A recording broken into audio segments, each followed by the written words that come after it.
ഭൂരിപക്ഷ വർഗീയതയെയും അതുപോലെ തന്നെ ന്യൂനപക്ഷ വർഗീയതയെയും കേരളത്തിലെ കോൺഗ്രസും UDFും ഒരുപോലെ എതിർക്കും.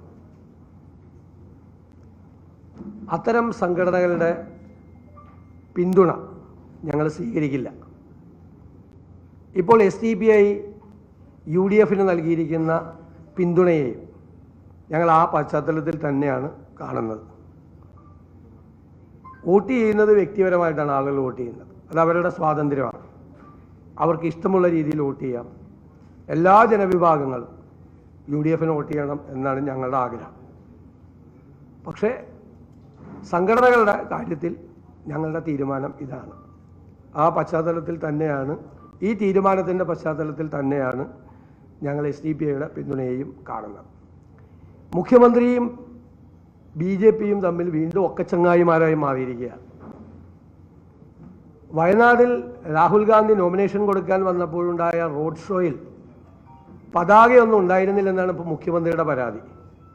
ഞങ്ങൾ എങ്ങനെ പ്രചരണം നടത്തണമെന്ന് മുഖ്യമന്ത്രി ഞങ്ങൾക്ക് സ്റ്റഡി ക്ലാസ് എടുക്കേണ്ട, അത് AKG സെൻറ്ററിൽ നിന്ന് തീരുമാനിക്കുന്നതല്ല ഞങ്ങളുടെ പ്രചരണ രീതി. കഴിഞ്ഞ രാഹുൽ ഗാന്ധി വന്ന തെരഞ്ഞെടുപ്പിൽ ഈ പതാക വിവാദം ഉണ്ടാക്കിയത് BJPയാണ്. ഈ തെരഞ്ഞെടുപ്പിൽ അതേ പതാക വിവാദം ഉണ്ടാകുന്നത് മുഖ്യമന്ത്രി പിണറായി വിജയനാണ്. BJPയെ സന്തോഷിപ്പിക്കാൻ വേണ്ടിയിട്ടാണ് ഇദ്ദേഹം ഇത് ചെയ്യുന്നത്. ചിഹ്നം നഷ്ടപ്പെട്ട്, അരിവാൾ ചുറ്റിക നക്ഷത്ര ചിഹ്നം നഷ്ടപ്പെട്ട് മരപ്പട്ടി നീരാളി ആകാതിരിക്കാൻ വേണ്ടി ഇന്ത്യ മുന്നണിയുടെ ഭാഗമായി മാറുകയും മറുവശത്ത് BJPക്ക് സ്പേസ് ഉണ്ടാക്കി കൊടുക്കാനും ഇടമുണ്ടാക്കി കൊടുക്കാനും അവർക്ക് സൗകര്യങ്ങൾ ചെയ്തു കൊടുക്കാനും അവരെ സന്തോഷിപ്പിക്കാനുമുള്ള നടപടികളുമായിട്ടാണ് മുഖ്യമന്ത്രി മുമ്പോട്ട് പോകുന്നത്. അദ്ദേഹം മാസപ്പടി കേസ് ഉൾപ്പെടെയുള്ള നിരവധി കേസുകളിൽ നിന്ന് രക്ഷപ്പെടാൻ വേണ്ടി അതിൻ്റെ ഭീതിയിൽ നിൽക്കുന്നത് കൊണ്ടാണ് ഇവരെ ഭയന്ന്, BJPയെ ഭയന്ന്, BJPയെ പേടിച്ചാണ് പറയുന്നത്.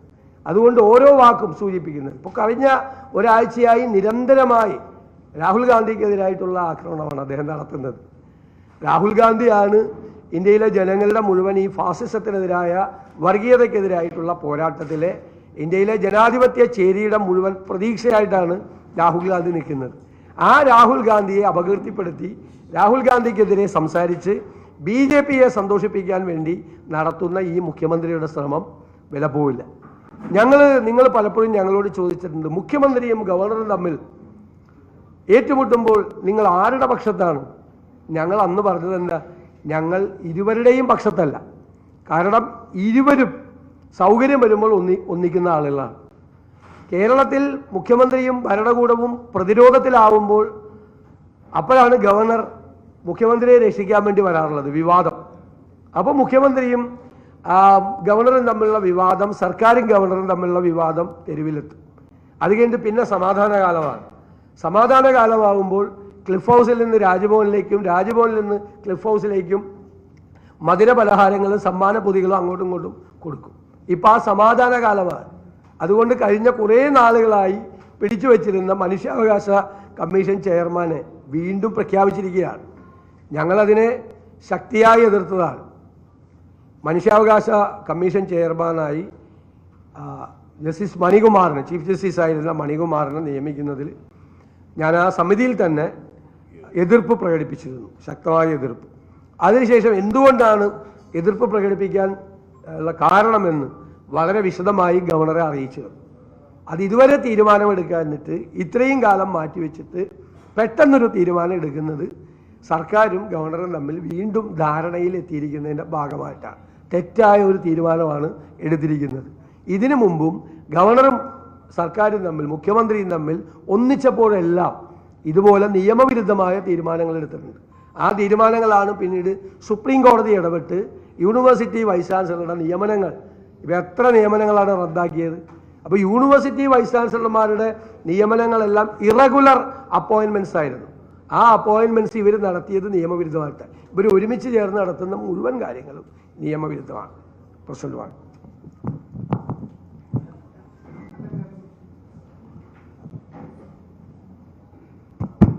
SDPI പിന്തുണ പ്രഖ്യാപിച്ച ഏപ്രിൽ 1 എറണാകുളത്ത് പ്രസ് ക്ലബിൽ വെച്ച് മാധ്യമപ്രവർത്തകർ എന്നോട് ഇത് നിങ്ങൾ സ്വീകരിക്കുമോ എന്ന് ചോദിച്ചു.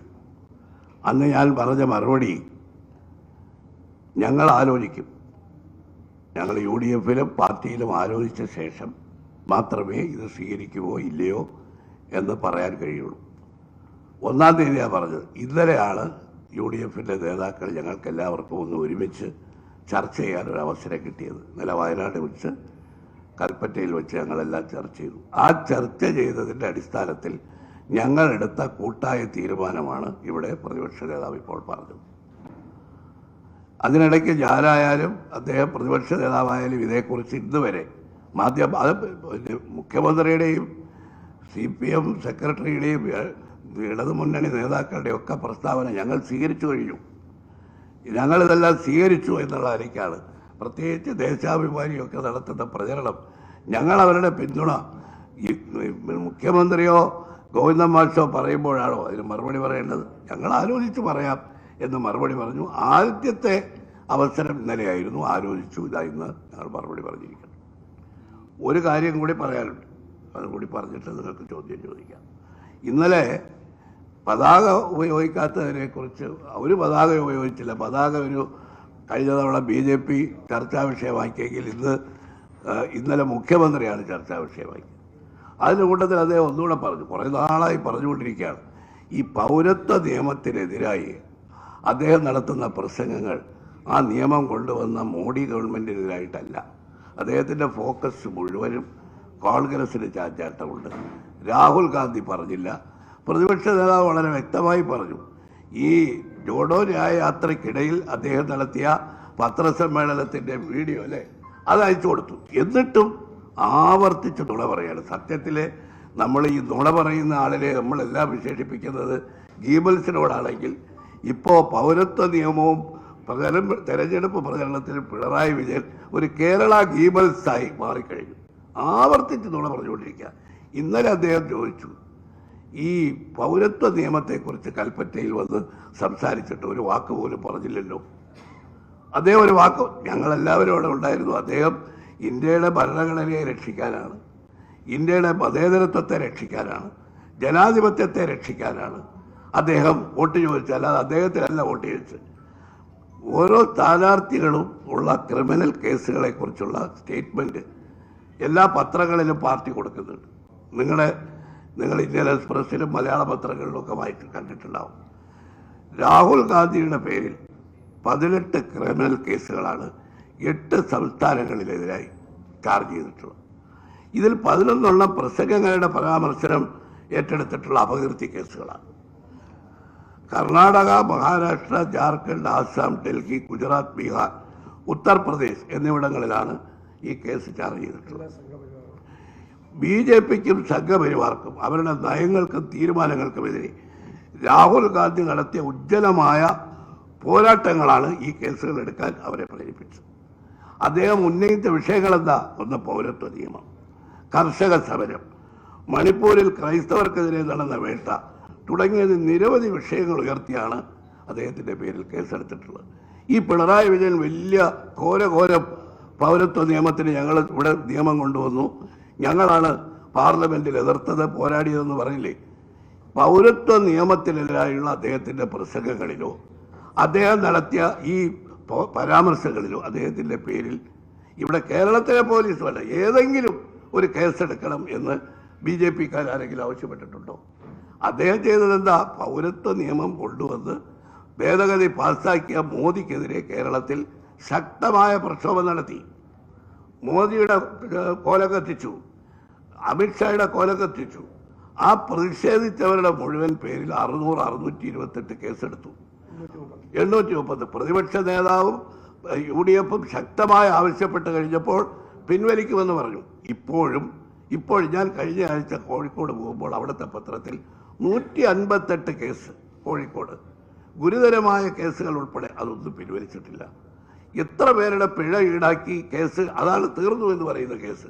അപ്പോൾ പൗരത്വ നിയമ ഭേദഗതിക്കെതിരെ പ്രതിഷേധിച്ചവരുടെ പേരിൽ കേസെടുത്ത പിണറായി വിജയനാണ് പൗരത്വ നിയമത്തിലടക്കം പ്രസംഗിച്ച രാഹുൽ ഗാന്ധിയുടെ പേരിൽ 18 കേസെടുത്തതിന് അദ്ദേഹം പറഞ്ഞു. പൗരത്വ നിയമത്തെക്കുറിച്ച് രാഹുൽ ഗാന്ധി എവിടെയെങ്കിലും എന്തെങ്കിലും പറഞ്ഞു? ഇതാണ് ഞാൻ കേരള ഗീബൽസ് എന്ന് പറയുന്നത്. അദ്ദേഹത്തിൻ്റെ പ്രസംഗം. അതുപോലെ AICCക്കാർ പറഞ്ഞു, ഈ നിയമം പാർലമെന്റിൽ അവതരിപ്പിക്കുമ്പോൾ ആവർത്തിച്ച് അദ്ദേഹം പറയുന്നതാണ് കോൺഗ്രസ് അംഗങ്ങൾ സോണിയാഗാന്ധിയുടെ വീട്ടിൽ അത്താഴം ഇരുന്ന് കഴിക്കുകയും. ഇതുപോലെ നുണ പറയാൻ ഒരു മുഖ്യമന്ത്രിക്ക് പിണറായി വിജയനല്ലാതെ ആർക്കെങ്കിലും കഴിയുമോ? ആദ്യം ഇതിനോട് ഈ ബില്ല് റൈസ് വന്നപ്പോൾ ഞാൻ കഴിഞ്ഞ തവണയും നിങ്ങളോട് പറഞ്ഞതാണ്, ആദ്യം ഒബ്ജക്ഷൻ റൈസ് ചെയ്തതാരാ? അവതരണാനുമതി കൊടുക്കരുതെന്ന് ശശി തരൂരാണ്.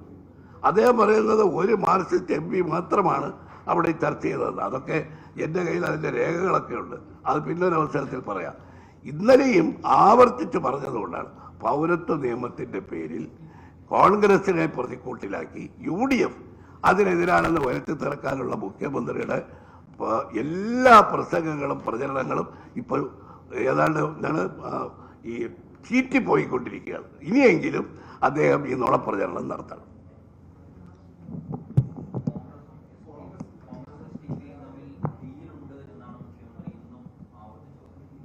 അല്ല, ഞാനൊരു കാര്യം ചോദിക്കട്ടെ.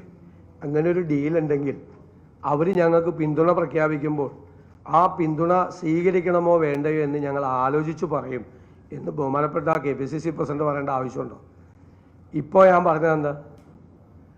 ഞങ്ങൾ ഭൂരിപക്ഷ വർഗീയതയും ന്യൂനപക്ഷ വർഗീയതയും ഒരുപോലെ എതിർക്കും. അത്തരം സംഘടനകളുടെ പിന്തുണ ഞങ്ങൾ സ്വീകരിക്കില്ല. SDPIയുടെ പിന്തുണ ഈ പശ്ചാത്തലത്തിൽ തന്നെയാണ് അതിനോടുള്ള സമീപനവും എന്താ പറഞ്ഞത്. പിന്നെ ഞങ്ങൾ ഡീലുണ്ടാക്കാൻ പോയേ ഞങ്ങൾ സ്വീകരിക്കില്ല എന്ന് പറയുമോ? അതെന്താണ്? അപ്പോൾ മുഖ്യമന്ത്രിയുടെ വാദത്തിൽ ഒരർത്ഥവും ഇല്ലെന്നല്ലേ? ഞങ്ങൾ സംസാരിച്ച് ഞങ്ങൾ സെറ്റിൽ ചെയ്തിട്ടാണ് അവർ ഞങ്ങൾക്ക് പിന്തുണ പ്രഖ്യാപിക്കണമെങ്കിൽ അപ്പം തന്നെ സന്തോഷം, നന്ദിയുണ്ടെന്നല്ലേ ഞങ്ങൾ പറയേണ്ടത്.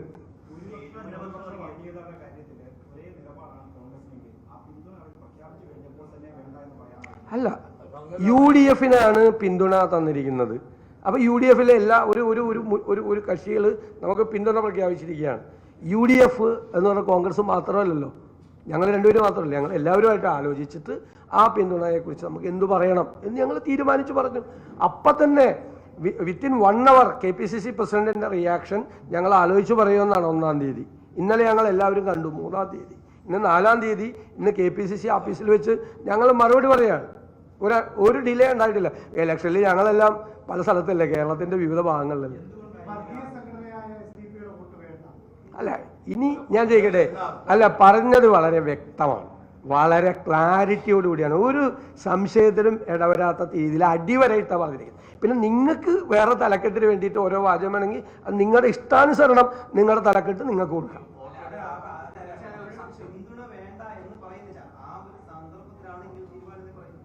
അല്ല, അങ്ങനെ ഒന്നുമില്ല, കൃത്യമായിട്ടാണ് പറഞ്ഞത്. താങ്കൾ ശ്രദ്ധിക്കേണ്ടതാണ്, ഒന്ന് എടുത്തു നോക്കിയാൽ മതി.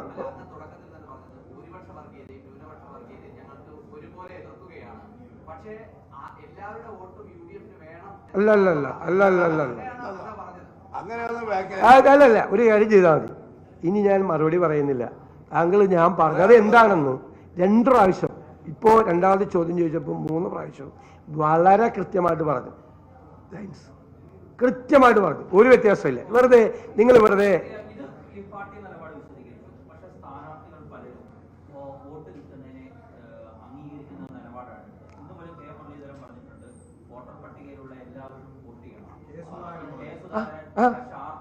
നിങ്ങൾ ഇത് രണ്ടും മാത്രമേ കേട്ടില്ല, നിങ്ങൾ. അല്ലല്ല, വെയിറ്റ്, അല്ലല്ല, ഞാൻ ആൻസർ ചെയ്തോണ്ടിരിക്കുക. Please let me complete my answer. അല്ലല്ല, ഞാൻ താങ്കൾ ചോദിച്ച ചോദ്യത്തിനാണ്. താങ്കൾ ഈ 2 പേരുടെ മാത്രമേ കേട്ടില്ല. മലപ്പുറത്തെ LDF കാൻഡിഡേറ്റ് ഇത് തന്നെയാണ് മറുപടി പറഞ്ഞത്. മലപ്പുറത്തെ LDF കാൻഡിഡേറ്റിനോട് ചോദിച്ചു SCPI പിന്തുണച്ചാൽ സ്വീകരിക്കുമെന്ന് ചോദിച്ചപ്പോൾ പറഞ്ഞ് എല്ലാവരുടെയും വോട്ട് വേണം, സ്ഥാനാർത്ഥികൾ എല്ലാവരുടെ വോട്ട് വേണം. ആളുകൾ വ്യക്തിപരമായിട്ടല്ലേ വോട്ട് ചെയ്യുന്നത്, അവരുടെ എല്ലാവരുടെ വോട്ട് വേണം. പക്ഷേ ഒരു സംഘടന പിന്തുണ നൽകിയപ്പോൾ ഞങ്ങൾ ആ പിന്തുണ സ്വീകരിക്കില്ല എന്ന് പറഞ്ഞു.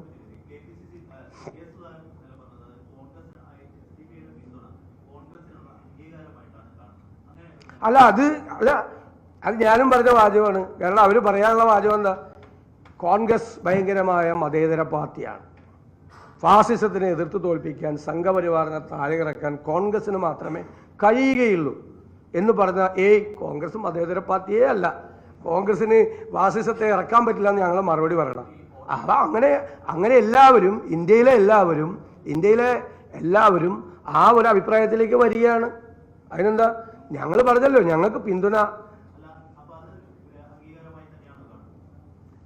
അല്ലല്ല അല്ലല്ല, ഞാൻ പറഞ്ഞല്ലോ, നമ്മള് വളരെ കൃത്യമായിട്ട് പറഞ്ഞു.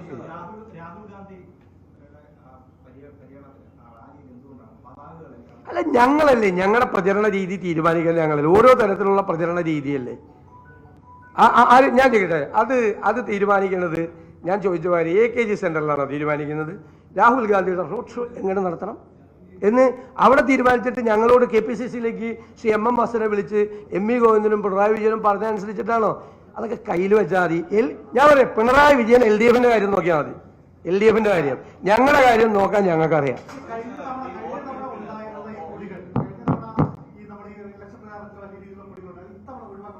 അല്ലെന്നേ, ഇതൊക്കെ ഓരോ രീതിയിലുള്ള പ്രചരണമല്ലേ. ഞാൻ തിരുവനന്തപുരത്ത് 10 എണ്ണത്തിന്റെ വിഷ്വല് നിങ്ങൾ എടുത്ത് നോക്കിയോ, 10 പരിപാടി നടത്തിയേക്കണം. ചിലപ്പോൾ കൊടിയില്ലാത്ത പരിപാടി നടത്തിയിട്ടുണ്ട്, കൊടിയോടുകൂടി പരിപാടി നടത്തിയിട്ടുണ്ട്. തിരുവനന്തപുരത്തെ സെക്രട്ടേറിയറ്റിന് മുമ്പിൽ നിങ്ങളൊരു 10 വിഷ്വല് നിങ്ങളുടെ ലൈബ്രറിയിൽ പോയി നോക്കും. അല്ല, ഞാൻ വേണ്ട, ദേശാഭിമാനിയുടെ റിപ്പോർട്ടറും ദേശാഭിമാനിയും കൈരളി ഒന്ന് തീരുമാനിക്കണ്ട. അത് ഞാൻ പറഞ്ഞു, കൃത്യമായിട്ട് പറഞ്ഞു. അത് ഞങ്ങളുടെ പാർട്ടി തീരുമാനിക്കും, ഞങ്ങളുടെ മുന്നണി തീരുമാനിക്കും. എങ്ങനെ ആ ചോദ്യം അപ്രസക്തമായ ചോദ്യം. അല്ല, ഞാൻ തിരിച്ച് നിങ്ങൾ പോയിട്ട് പിണറായി വിജയൻ പത്രസമ്മേളനം നടത്തുമ്പോൾ അങ്ങ് ഇവിടെ പോവാൻ നേരത്ത് എന്തൊക്കെ ഉണ്ടാവും, എത്ര വണ്ടി ഉണ്ടാവും, എങ്ങനെയാണ് പരിപാടി നടത്തുന്നത്, ആ സ്റ്റേജിന്റെ വീതി നീളം എന്തായിരിക്കും എന്ന് നിങ്ങൾ ചോദിക്കുക. അപ്പൊ അതുപോലത്തെ ചോദ്യമൊന്നും ഇങ്ങോട്ട് വേണ്ട, ദേശാഭിമാനിയുടെ ചോദ്യമൊന്നും ഇങ്ങോട്ട് വേണ്ട,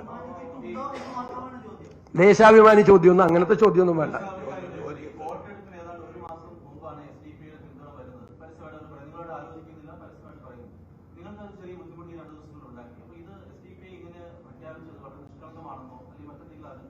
അല്ല, ഞങ്ങൾ അതൊന്നും പറയുന്നില്ല. ഞങ്ങളുടെ മുന്നണിക്ക്, കോൺഗ്രസ് പാർട്ടിക്ക് ഒരു കക്ഷി പിന്തുണ പ്രഖ്യാപിക്കുന്നു. അപ്പോൾ ഞങ്ങളുമായിട്ട് ആലോചിച്ചിട്ടോ ഞങ്ങൾ പറഞ്ഞു, അവരും പറഞ്ഞല്ലോ, അവരുടെ പത്രസമ്മേളനത്തിലുണ്ട്, ഞങ്ങളുമായിട്ട് ചർച്ച ചെയ്തിട്ടില്ല, രാഷ്ട്രീയ പശ്ചാത്തലത്തിലാണ് ചെയ്യുന്നത്. അപ്പം ഞങ്ങൾ കൂടി ആലോചിച്ചു, ഞങ്ങളുടെ ഒരു തീരുമാനം ഇതേ തീരുമാനം ഞാൻ തൃക്കാക്കര തെരഞ്ഞെടുപ്പിന്റെ സമയത്ത് ഞാൻ പറഞ്ഞതാണ്. ഇതേ അഭിപ്രായം ഞങ്ങൾ പറഞ്ഞതാണ്. അത് ഞങ്ങൾ അന്ന് ആലോചിച്ചിട്ടാണ് പറഞ്ഞത്, എല്ലാവരും കൂടി ആലോചിച്ചിട്ടാണ്. ഇങ്ങനെ ഒരു പിന്തുണ ഒരു സംഘടന നൽകുമ്പോൾ ഞങ്ങൾക്ക് UDF എല്ലാവരുമായിട്ടും ചർച്ച ചെയ്ത് എല്ലാവരുമായിട്ട് ആലോചിച്ച് എല്ലാവരും കൂടി ഒരുമിച്ച് ഒരു തീരുമാനം ഞങ്ങൾ പറഞ്ഞു. അത്ര ഇനി എന്തിനാ ആവശ്യത്തിലേക്ക് പോകണം, വേറെ ഏതെങ്കിലും വിഷയം ചോദിക്കും.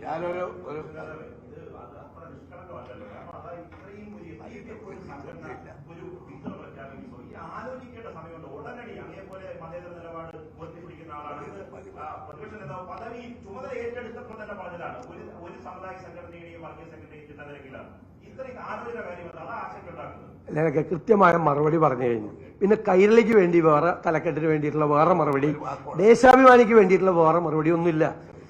ആദ്യം പറഞ്ഞ 4 വാചകങ്ങൾ 2 പ്രാവശ്യമല്ല 3 പ്രാവശ്യം പറഞ്ഞിട്ടുണ്ട്.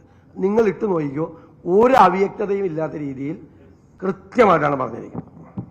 ഒരു കാര്യം കൂടി ഇപ്പൊ ചോദിച്ചുകൊണ്ടാണ്, ഇന്നലെ ഞങ്ങളെല്ലാം കൽപ്പറ്റയുണ്ടായിരുന്നു. 11:30 മണിക്കാണ് രാഹുൽ ഗാന്ധി നോമിനേഷൻ കൊടുത്തത്. 10 മണിക്ക് ആനി രാജയുടെ നോമിനേഷൻ കൊടുക്കാൻ പ്രവർത്തകര് കൂട്ടമായിട്ട് വരുന്നത് ഞങ്ങൾ കണ്ടു. ആരുടെയും കയ്യിൽ CPIയുടെ കൊടിയല്ലാതെ CPMന്റെ കൊടി ഉണ്ടായിരുന്നില്ല. CPI കൊടികൾ മാത്രമായിട്ടാണ് പ്രവർത്തകർ അവിടെ വന്നത്. പിന്നെ ഇദ്ദേഹം ചോദിച്ചതുപോലെ ഇന്ന് UDFന് കൊടിയില്ല, അറിയാമല്ലോ, ഓരോ പാർട്ടിക്കും ഓരോ ചിഹ്നമാണ്. LDFനും ഇല്ല. അപ്പൊ UDFന്റെ ഒരു സ്ഥാനാർത്ഥി മത്സരിക്കുമ്പോൾ ആ സ്ഥാനാർത്ഥിയുടെ കൊടി മാത്രം LDFനെ പിടിച്ചാണ് ആനി രാജ വന്നത്. എപ്പോ കൊടി ഉപയോഗിക്കണം, എപ്പോ കൊടി ഉപയോഗിക്കേണ്ട എന്നുള്ളത് നിങ്ങളല്ല തീരുമാനിക്കേണ്ടത്. ഞാൻ ഒരു ചോദ്യവും ഇതിന് പ്രചരണം എങ്ങനെ വേണം എന്നുള്ളതിന് ഇല്ലല്ല, നിങ്ങൾ രണ്ടുപേരും ചോദിക്കുന്നുള്ള ഒന്നായതുകൊണ്ട് മറുപടി ഇത് മതി. ഓക്കെ.